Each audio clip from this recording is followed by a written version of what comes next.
Nós vamos encerrar a nossa série de agosto, que virou o mês, então ficou agosto, um domingo de setembro. Compartilhe, lembrando que aniversariamos no mês passado. A Igreja Presbiteriana do Brasil fez 160 anos. Então, para nós, mês de missões, mês para falar a respeito dessa tarefa, que não é só minha, é minha também, mas é de cada um de nós. E o verbo da moda, o verbo compartilhar, é o que mais nós fazemos hoje em dia, sobretudo fotos. Quantas fotinhos você compartilhou hoje? Só hoje. A Carol nenhuma, mas você, assim como eu, não conta. Nós não contamos. Hoje a moda é compartilhar. E por que não pensar nesse verbo? Nós, enquanto igreja, a nossa tarefa, aquilo que nós precisamos fazer. Afinal de contas, temos uma boa notícia, não é? Compartilhar uma boa notícia é algo maravilhoso. O que nós vimos anteriormente? Somos todos capacitados pelo Espírito Santo a compartilhar a salvação que recebemos. Salvação recebida, salvação compartilhada. E o Espírito Santo nos capacita a isso. Senhor, quebranta o meu coração, salva-me de mim mesmo, que a minha vida exalte a pessoa de Cristo e proclame a sua obra. Foi o princípio que o pastor Tássio compartilhou com a igreja. Terceiro domingo. Senhor, a despeito de todas as minhas fragilidades, me use para compartilhar as boas novas do Evangelho e me conceda a alegria de ver a tua salvação na vida das pessoas. Princípio que o presbítero Sebastião trouxe à igreja, a nós. No domingo passado, foi isso, né? Domingo passado, Tássio compartilhou. Na missão, somos chamados por Deus à obediência ao seu direcionar e à sua palavra. Experimentamos do seu poder e levamos a alegria do Evangelho a outros. Então, 4 princípios e as 4 pregações baseadas no livro dos Atos dos Apóstolos. A ideia era ficar no livro dos Atos dos Apóstolos, para a gente estudar, ver, perceber como é que era a dinâmica da igreja nessa história de compartilhar o Evangelho. Uma igreja incipiente, uma igreja que começava a dar os seus primeiros passos, como é que ela viveu esse comissionamento, essa ordenança do Senhor de compartilhar, de fazer discípulos. Foi o que nós vimos. Hoje vou sair do livro de Atos e vou ir para um dos evangelhos. Marcos capítulo 2, se você quiser acompanhar a minha leitura, eu lerei Marcos capítulo 2, de 1 a 12, na Nova Versão Internacional. Diz assim o texto sagrado. Poucos dias depois, tendo Jesus entrado novamente em Cafarnaum, o povo ouviu falar que ele estava em casa. Então muita gente se reuniu ali, de forma que não havia lugar nem junto à porta. E ele lhes pregava a palavra. Vieram alguns homens trazendo-lhe um paralítico, carregado por 4 homens. Não podendo levá-lo até Jesus por causa da multidão, removeram parte da cobertura do lugar onde Jesus estava e, através de uma abertura no teto, baixaram a maca em que... E está cortado ali. Vou ler aqui, prestem atenção. Baixaram a maca em que estava deitado o paralítico. Agora não fiquem preocupados, porque foi o único slide em que cortou. Ok? Vendo a fé que eles tinham, Jesus disse ao paralítico: Filho, os seus pecados estão perdoados. Estavam sentados ali alguns mestres da lei, raciocinando em seu íntimo. Por que esse homem fala assim? Está blasfemando. Quem pode perdoar pecados a não ser somente Deus? Jesus percebeu logo em seu espírito que era isso que eles estavam pensando e lhes disse: Por que vocês estão remoendo essas coisas em seus corações?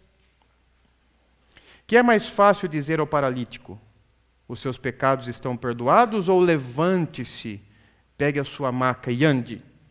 Mas para que vocês saibam que o Filho do Homem tem na terra autoridade para perdoar pecados, disse ao paralítico: eu lhe digo, levante-se, pegue a sua maca e vá para casa. Ele se levantou, pegou a maca e saiu à vista de todos. Estes ficaram atônitos e glorificaram a Deus, dizendo: nunca vimos nada igual. Mais uma vez, vamos orar? Feche os seus olhos, abaixe a sua cabeça e peça ao Senhor para falar ao seu coração. Peça ao Senhor para que fale ao seu coração, porque essa é a minha oração. Eu peço ao Senhor nessa hora que fale ao meu coração e aos nossos corações.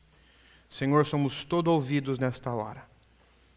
O Senhor já vem falando conosco, mas sobretudo neste momento, a sua palavra está aberta, foi lida. E nós suplicamos ao seu Santo Espírito que fale conosco, fale ao nosso coração. Nessa tarefa tão importante dada à igreja de proclamar, de anunciar, de compartilhar, desperta-nos a Deus. Em nome de Jesus. Amém. Uma coisa chama a outra, né? Eu li essa frase durante a semana, e não é que Marcos 2 surgiu para mim com uma força, e aí eu comecei a orar, e o Senhor disse ao meu coração: é isso que eu quero que você compartilhe. Jean Vanier, para quem não está ligando o nome à pessoa, Jean Vanier foi o fundador da Arca, comunidade A Arca, uma comunidade que foi criada há muitos e muitos anos atrás por ele, para abrigar e cuidar de pessoas especiais. Vocês me vêm aqui citar muitas e muitas vezes Henry Nouwen, não é isso?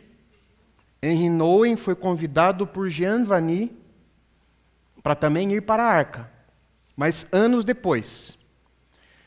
A primeira pessoa que foi tocada por Deus para dar início a esse trabalho foi Jean Vanier.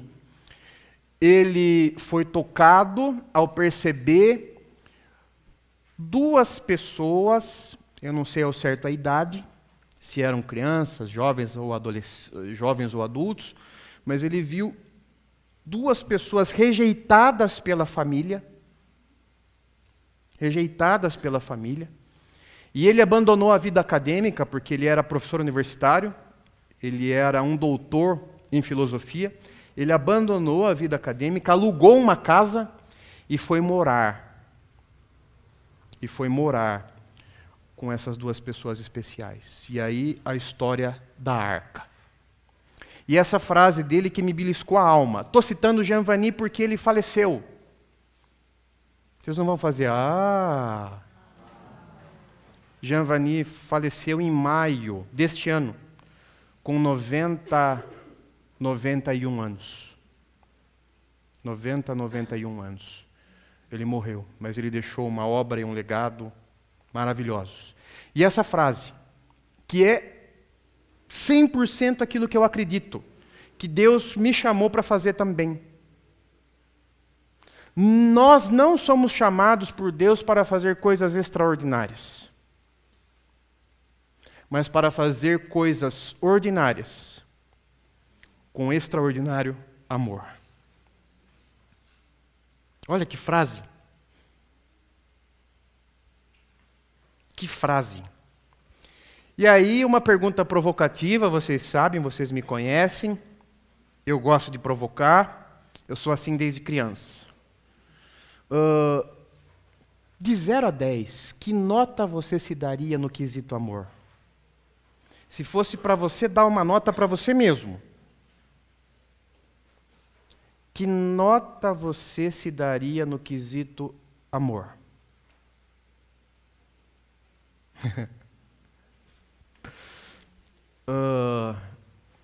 Olha, eu não quero ser pessimista, eu não quero ser o profeta do caos. Então eu diria assim, que de 0 a 10, a gente ficaria pelo menos de recuperação. É recuperação. Não está reprovado direto. Dá ainda para ter esperança de fazer uma segunda prova. Não reprovamos direto também. Sabe quando você tira 1 na prova, e nem que você tire 10 na outra, 11, divide por 2, 5,5, já reprovou direto, né? Que nota você daria a você no quesito amor? Pergunto isso porque o reverendo Eugene Peterson, num dos seus escritos, diz que a nossa geração é uma geração de coração atrofiado. É possível que a gente ame mais o nosso pet, o nosso cãozinho, o nosso gatinho, do que o nosso irmão em Cristo. É possível que a gente ame mais o carro, que no sábado pela manhã a gente acorda às 6 horas da manhã e passa a manhã todinha limpando, lustrando, do que o irmão em Cristo. É possível. É possível. Somos uma geração de coração atrofiado. Que nota você se daria de 0 a 10 no quesito amor? Pensando um pouquinho no texto e no contexto, tecnicamente, Marcos 2, 1 a 12, é um relato de cura ampliado por uma discussão a respeito do poder para perdoar pecados. É isso que nós temos em Marcos 2, de 1 a 12. Um relato de cura, de milagre, mas a gente vê uma ampliação porque a cura que Jesus operou gerou uma discussão. Porque além de curar, Jesus disse àquele homem: os teus pecados estão perdoados. E aí, os religiosos da época acharam por bem fustigar Jesus. Mas onde o evangelista quer chegar com esse relato de cura ampliado por essa discussão, poder para perdoar pecados? O evangelista Marcos enfatiza o poder de Jesus que alcança integralmente o ser humano, o corpo e a alma. O poder de Jesus alcança integralmente o ser humano, corpo e a alma. Aquele homem precisava de um milagre de cura da sua paralisia. Mas, além desse milagre, ele precisava de um outro milagre, talvez maior ainda, que era o perdão dos seus pecados. Porque esse era e é o verdadeiro problema. A desconexão de Deus, que precisa ser revertida através do perdão que Jesus oferece. Porém, eu quero convidar vocês a uma análise num segundo plano. E num segundo plano, o que nós podemos ver? Nós podemos ver o comovente exemplo de 4 homens que, demonstrando compaixão e determinação, não mediram esforços para cumprir a missão de apresentar o paralítico a Jesus. Não é isso que nós vemos no texto? 4 homens e uma missão? E qual era a missão daqueles homens? Colocar o paralítico na presença de Jesus. Colocar aquele enfermo na presença de Jesus. Essa era a missão daqueles homens. E aí, por que não pensar em 4 homens e um extraordinário amor? O texto bíblico não diz, não fala, não menciona. Será que eram parentes? Eram da mesma família? Não dá para saber. Mas comove-me o fato de aqueles 4 homens terem feito das tripas coração tudo o que estava ao alcance deles para colocar o paralítico na presença de Jesus. 4 homens e um extraordinário amor. A primeira coisa que eu queria apontar, aqueles 4 homens, aquele extraordinário amor, superaram as diferenças. O texto bíblico diz o seguinte: vieram alguns homens trazendo-lhe um paralítico carregado por 4 deles. 4 deles. Eram 4 homens. Aqueles 4 homens, eles trabalharam em unidade. Eles souberam trabalhar em unidade. Aqueles 4 homens tornaram-se para cumprir a missão. E aí já uma grande lição para nós, porque às vezes a gente não consegue fazer nada enquanto igreja. Porque não conseguimos ser uma unidade. Não conseguimos uma convergência de coração, convergência de propósito, não conseguimos ser no Senhor. E aí aquela Babel.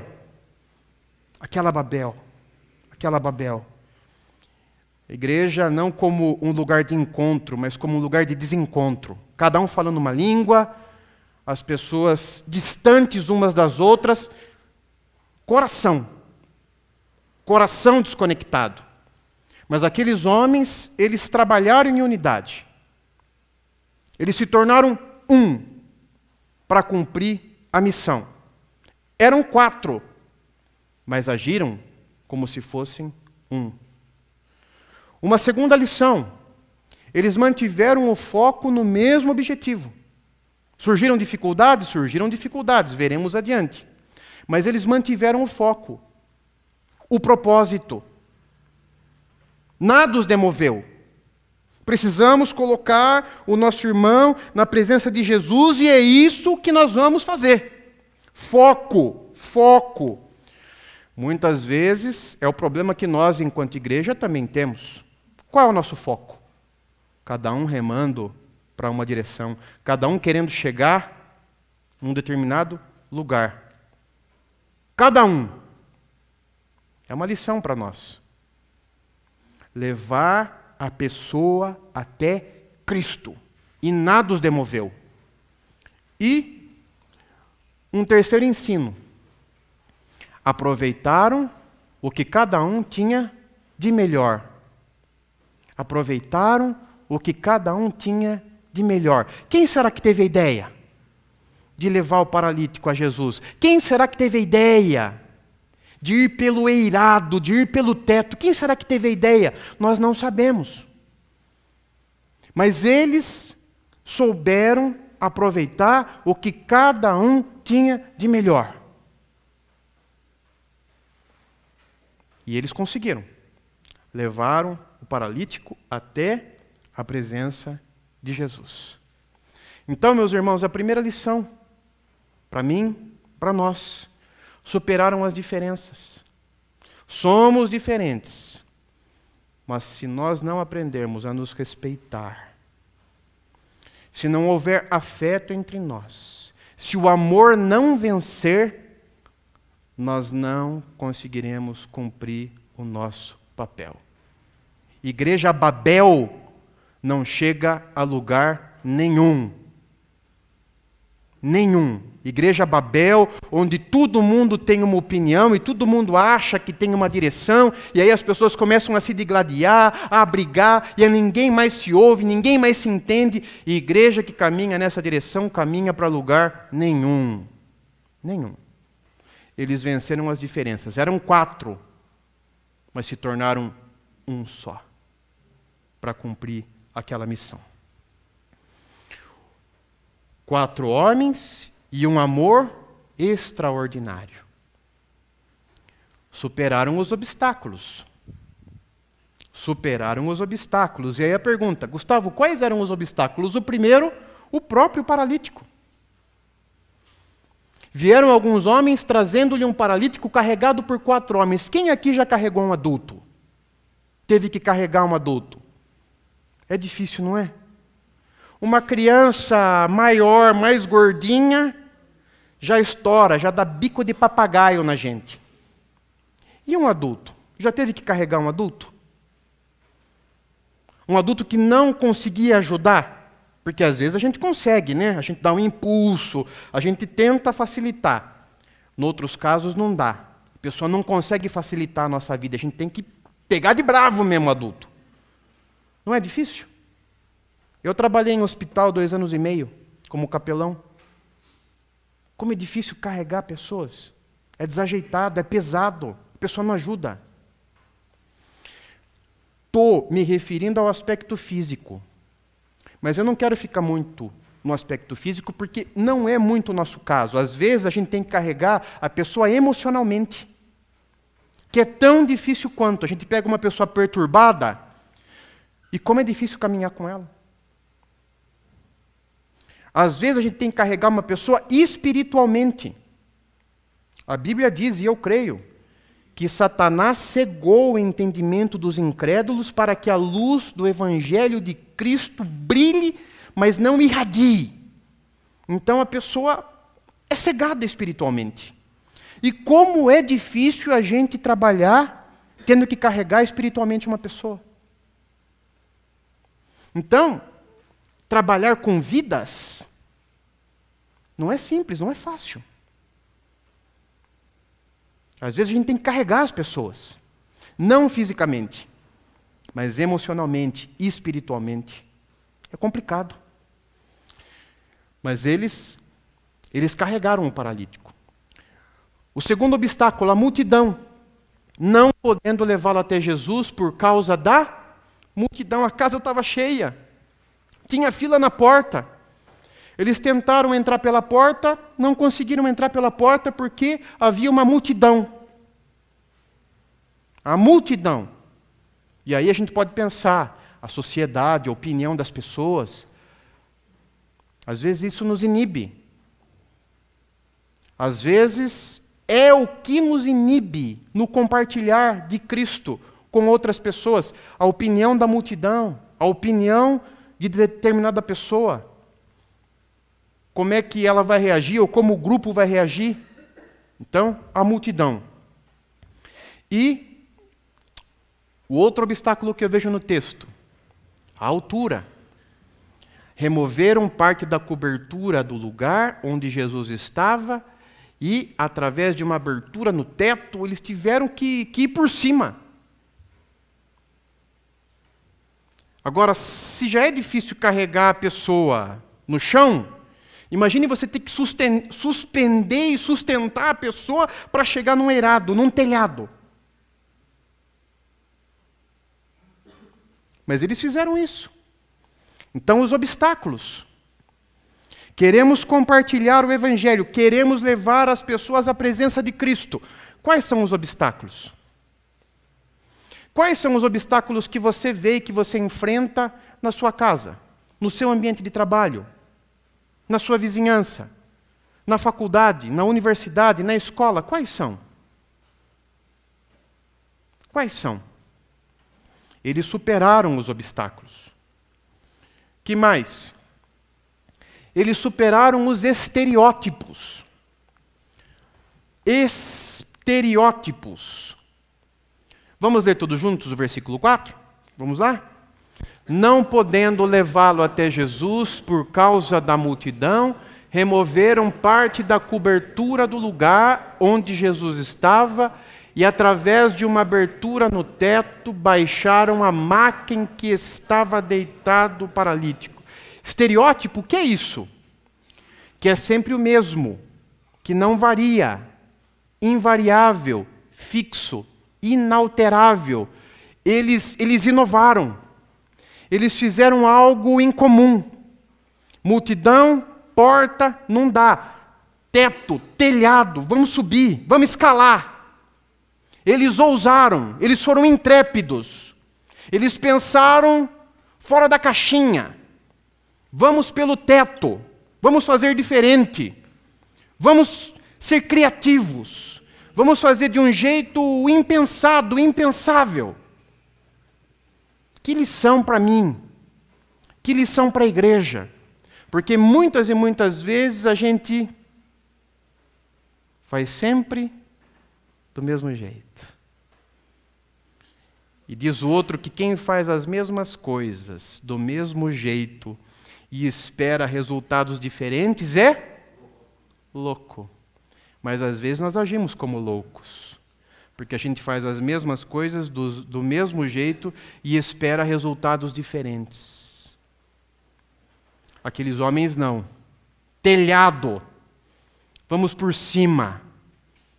Eles ousaram. 4 homens e um amor extraordinário. Veja onde o amor os levou. Ao telhado. Aí por cima. Foram criativos, foram inovadores. A última coisa que eu quero comentar, e aqui o ponto mais importante. Vimos que eles superaram as diferenças, superaram os obstáculos, superaram os estereótipos, que é fazer sempre do mesmo jeito. Eles ousaram, fizeram algo inusitado. Mas o mais importante está aqui agora. O lugar onde Jesus estava. A NVI, versículo 4, diz: não podendo levá-lo até Jesus por causa da multidão, removeram parte da cobertura do lugar onde Jesus estava e, através de uma abertura no teto, baixaram a maca em que estava deitado o paralítico. Eu gosto mais da Revista Atualizada no versículo 4. Olha o que a Revista Atualizada nos diz. Vamos ler juntos? Vamos lá? E não podendo aproximar-se dele, por causa da multidão, descobriram o eirado no ponto correspondente ao em que ele estava, e fazendo uma abertura, baixaram o leito em que jazia o doente. No ponto correspondente ao em que Jesus estava. Era ali, ó. Era na presença de Jesus, na presença de Jesus. Aquele homem precisava de Jesus. Então, exatamente no ponto correspondente ao em que ele estava, abriu-se o teto e eles baixaram o doente. E de repente aquele homem estava na presença de Jesus. Onde eu quero chegar? Vamos ler juntos o que está em azulzinho? Vamos lá? É na presença de Jesus que o milagre acontece. É através dele que recebemos o perdão de Deus. Assim, temos que ter o cuidado de levar as pessoas ao ponto correspondente onde ele está.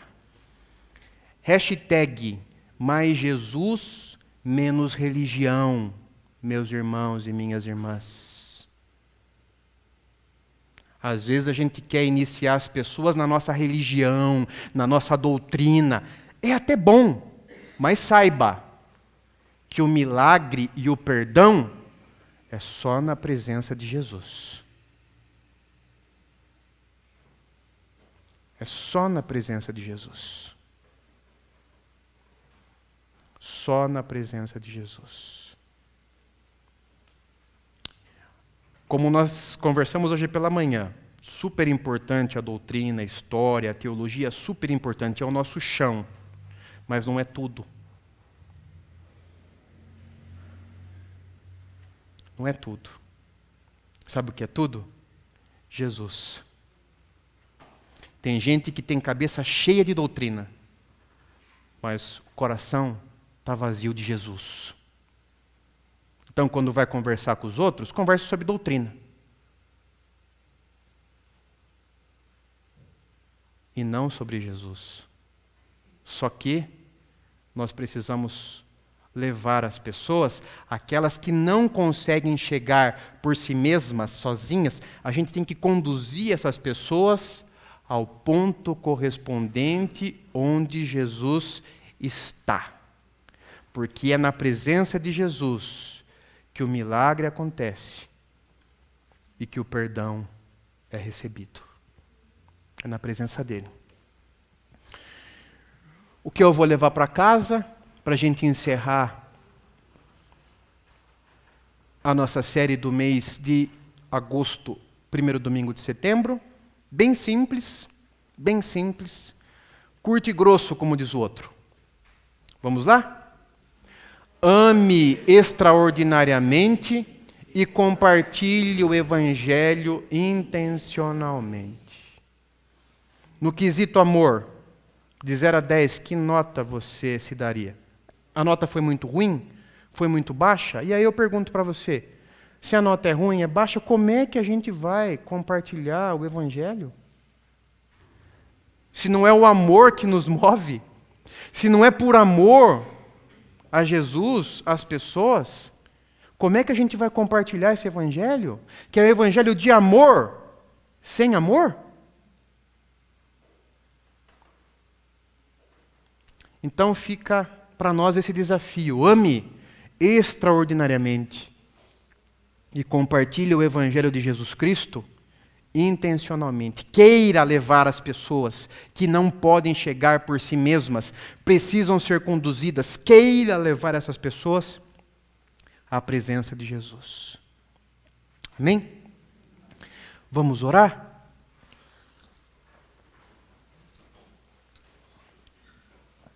Vamos em pé, aqueles que puderem? Senhor, obrigado pela sua palavra, que é lâmpada para os nossos pés e luz para os nossos caminhos. Obrigado porque a sua palavra nos dá direção, nos dá norte, e mais do que tudo isso, nos dá vida. Nos dá vida. Nos livra da morte e dos caminhos de morte. Nos livra, Senhor, dos caminhos da religião e dos caminhos de queremos exercer controle sobre a vida das pessoas. A sua palavra nos mostra Jesus, que é o caminho, que é a verdade, que é a vida, e nos desafia a viver tudo isso e a compartilhar com as outras pessoas esse Cristo maravilhoso. Eu peço que o Senhor, nessa semana que se inicia, segure firme nas nossas mãos e conduza cada um dos nossos passos. E que o Senhor também coloque pessoas no nosso caminho para que possamos compartilhar com elas. Que o Senhor nos dê oportunidades. Que o Senhor nos use para a sua glória, porque é o que mais nós queremos, Senhor. Saber que somos usados por Ti. Somos usados dentro dos propósitos eternos do Senhor. Usa-nos para sermos agentes de paz, de bênção, de graça, de misericórdia e de amor, Senhor. Use a vida de todos nós, em nome de Jesus. Amém.